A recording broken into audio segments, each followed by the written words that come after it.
Welcome to Kennedy Saves the World. I am Kennedy. The world is burning. Let me be your audio fire extinguisher, or at least something. Or at least we can just have a conversation about what went on in the Capitol on Wednesday, because it sort of gave everyone pause in a way that they hadn't stopped and reset. And we all had whiplash as we were watching these images of people scaling the walls and fences of the Capitol, going inside. And as I'm looking at this, I'm thinking to myself, like, what do you really think you're going to accomplish here? Like, do you really think that you are going to spearhead an active and successful revolution with flags and anger? You might. You definitely made headlines. You got some people's attention. A young woman was also killed, and that bumps it up to a new level of tragedy instead of just oddity. And it wasn't dissimilar to a lot of the stuff that we saw in Portland over the summer. But here's the issue that I had with the way people were disingenuously analyzing both some of the Antifa BLM riots this summer. And I'm not talking about protests. I know there were a lot of peaceful protests. I have friends whom I don't necessarily politically agree with who engaged in a lot of the protests.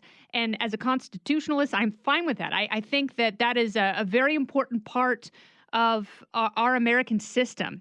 And maintaining a constitutional democracy or republic is going out there, and when you're upset about something, having a peaceable assembly. I think that is fantastic, even when I disagree. And I've been in several marches, from the WTO march in Seattle in 1999, which turned into a riot, to the Women's March in 2017. I covered that for Fox Business. And again, there may be people marching I don't agree with, I don't see eye to eye with.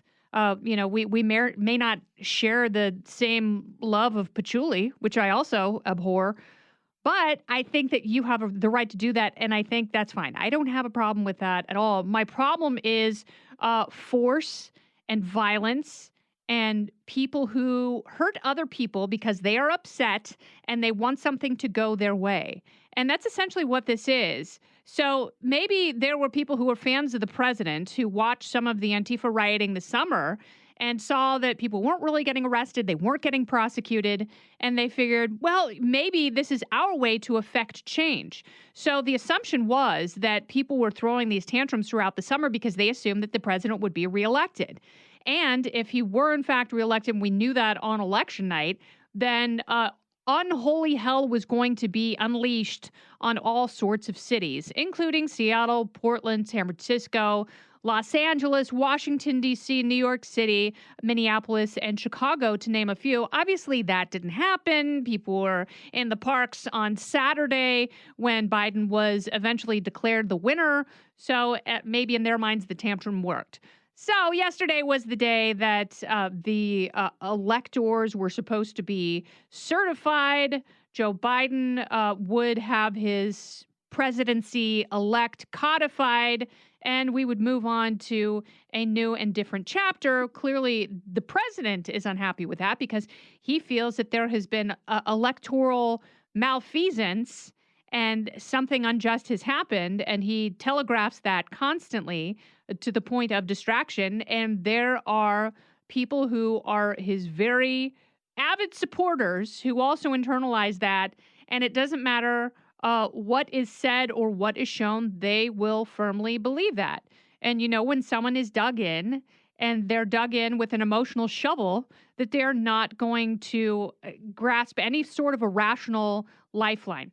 Now, let me just say this as plainly as possible.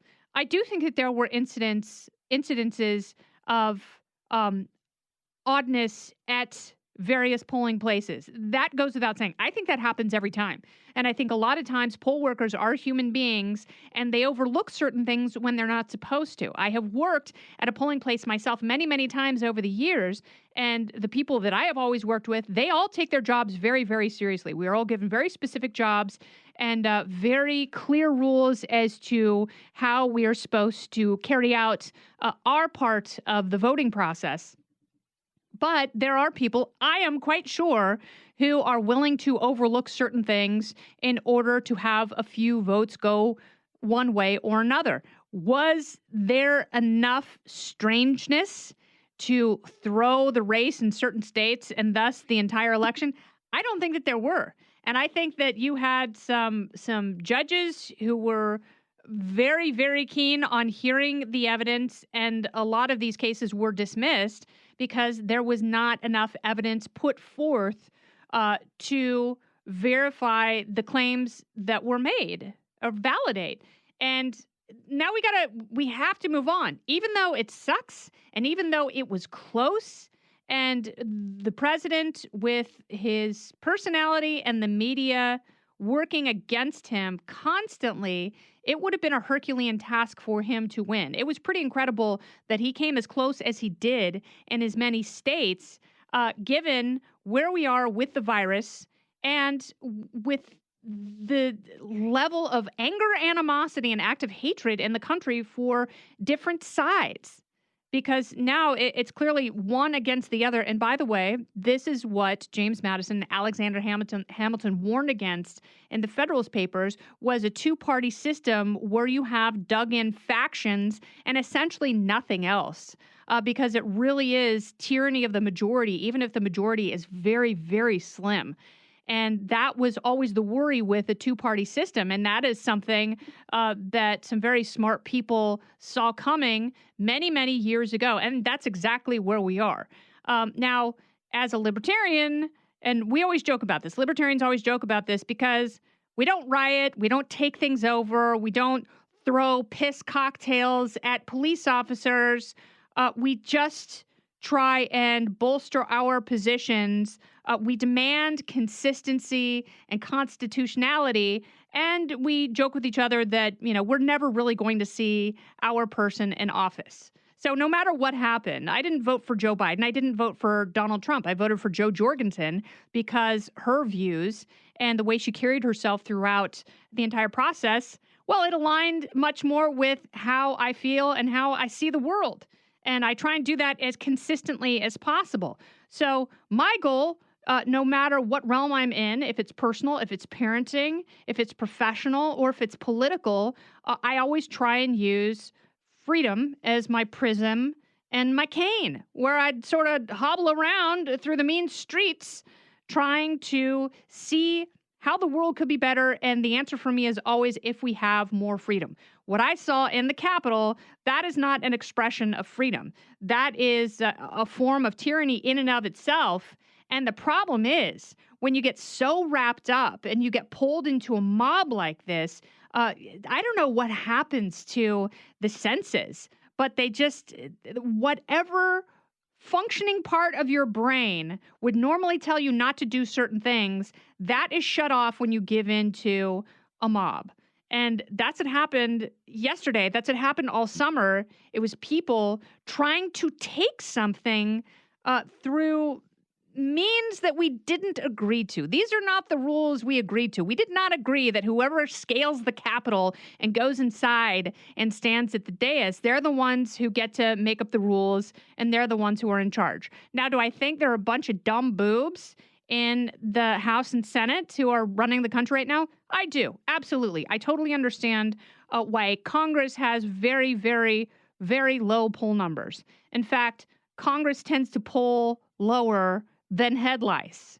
Head lice, if head lice were on the ballot today, it would probably defeat 98 out of 100 senators. So there's that. And I understand that, but still not the way to overthrow senators. Rand Paul made a really good point about some of the election laws and the processes that we have.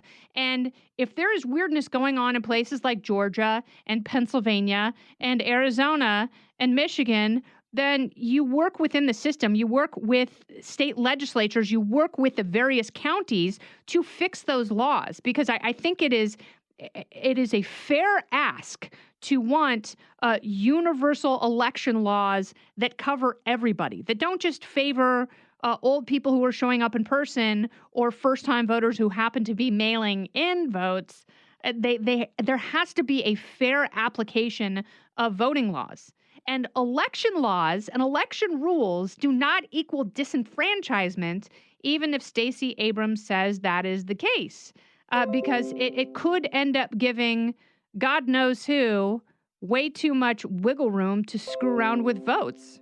I have a lot of respect for Stacey Abrams and that she did in her party, in her state, what the GOP tried to do in 2013 after Mitt Romney lost. And if you remember, the autopsy.